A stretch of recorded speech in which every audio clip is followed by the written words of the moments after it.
আমি শুরু করছি। প্রথমেই যে জিনিসটার উপর আমি আলোকপাত করব, যে কোনো বিষয়ে আইনগত হোক বা নৈতিকতা হোক, সামাজিক হোক, সব কিছুর ব্যাপারে দুটা শব্দ খুব ইম্পর্ট্যান্ট।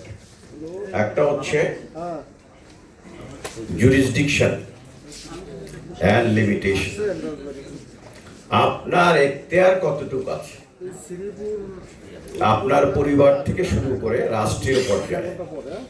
সবসময় আমরা যে কোনো অফিসে বলেন, যে কোনো আদালতে বলেন, প্রথমেই আপনাকে জিজ্ঞেস করা হয় আপনি যে এই আদালতে আসছেন সেটা শোনার বা বিচার করার বা অন্য কিছু করার আপনার অধিকার আছে কিনা। ফ্যামিলিতেও